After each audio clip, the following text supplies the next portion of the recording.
Okay, let's talk about billionaires. So, this has been my experience, and I figure I should share it because Southern Paladin needs to hear about it.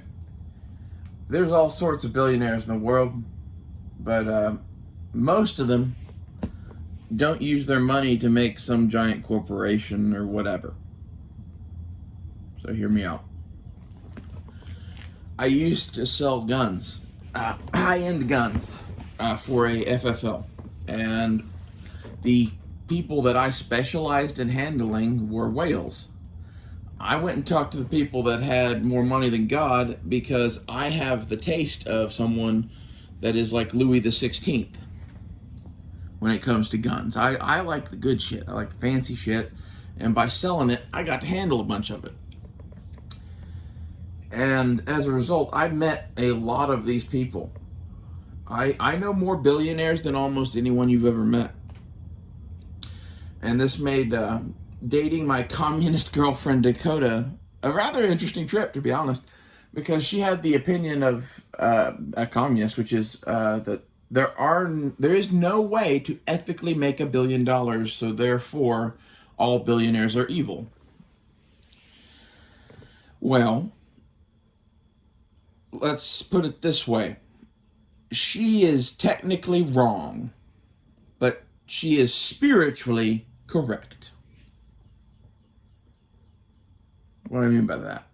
What I mean by that is there's plenty of ethical ways to make $1 billion. It involves owning companies and making money off of the backs of other people, but you are providing them a job, and that's capitalism. And sorry, that was a thumbs up, but I'm that was a thumbs up from the direction that I'm sitting to you guys. So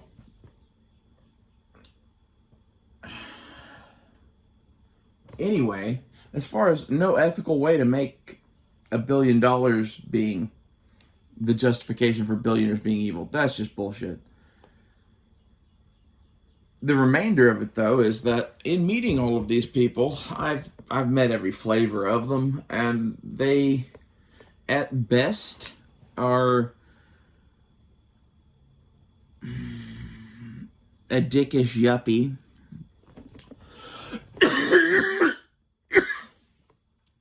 and at worst are Satan.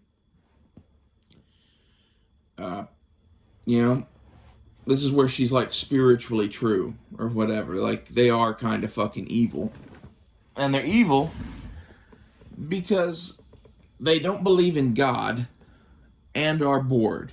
And if you don't believe in God and are bored and have lots of money, you are by definition kind of an evil prick. I'm nodding now.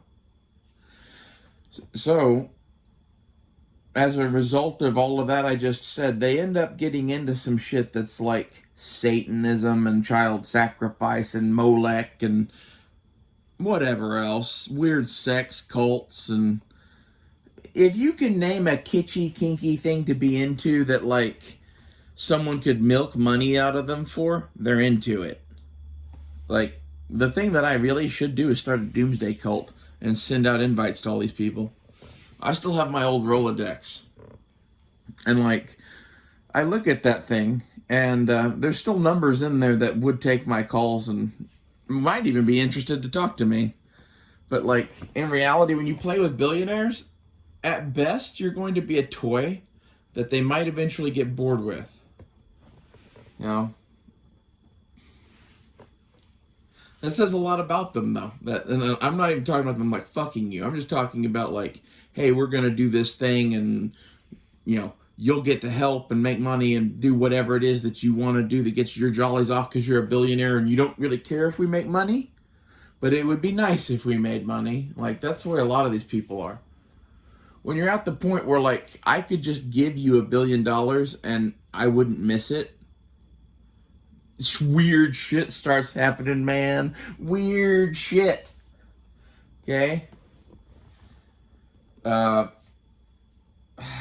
like, I grew up in this shit. That's half of the reason that, like, I could sell to those people was I grew up hanging out with my grandfather, who was Captain Ralph, United States Marine Corps, and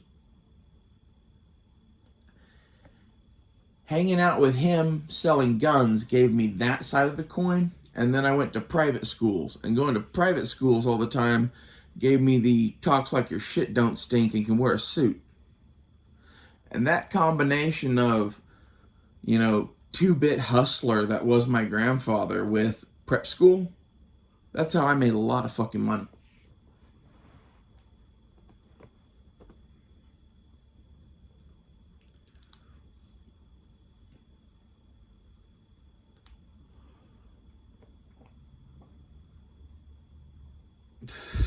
So when it comes to billionaires,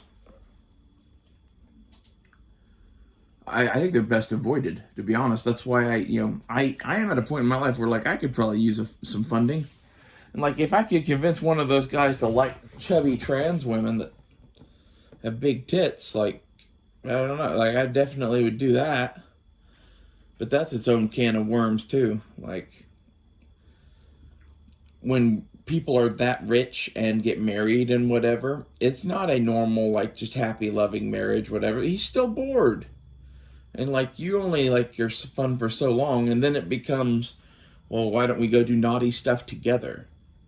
And, like, this is the entire world of anyone that has over a few $1,000,000 is full of sinkholes and caves that are full of people naked and fucking and murdering children and shit.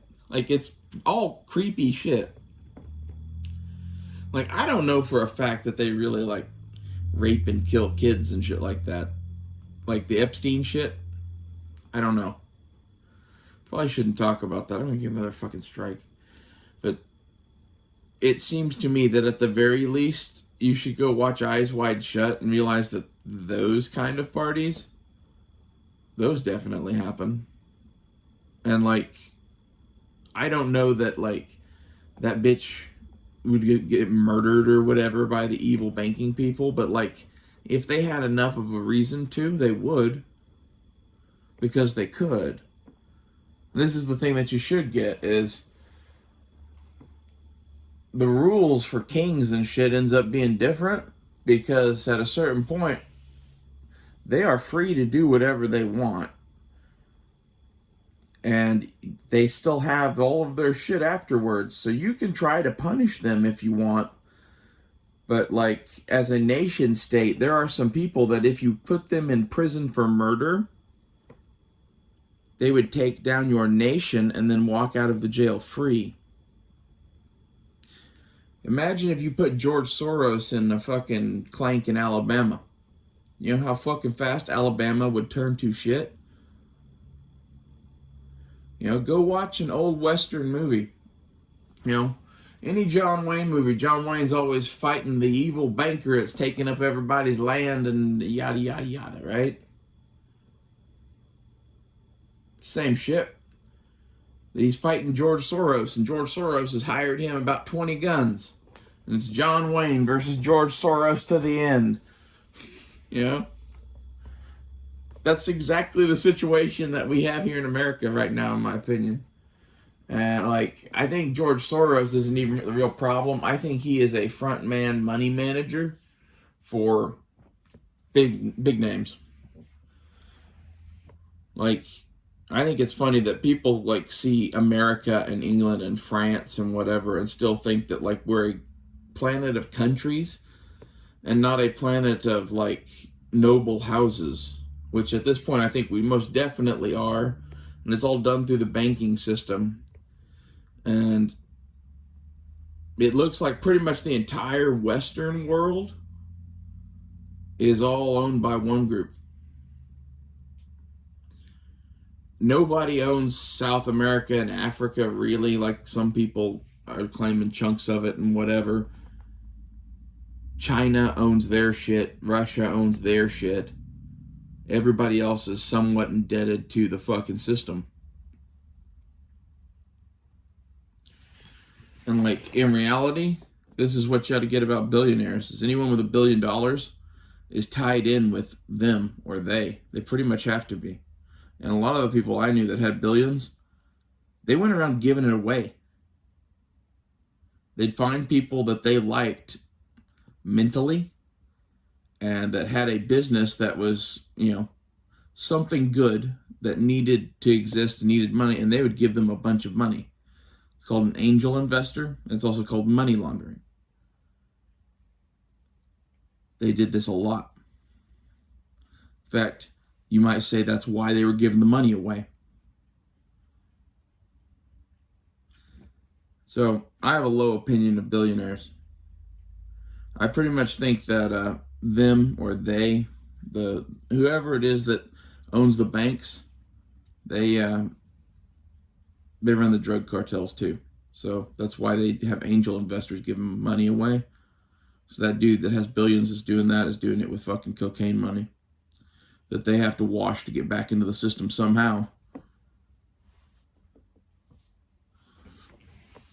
There are no good billionaires. There are only agents of the state.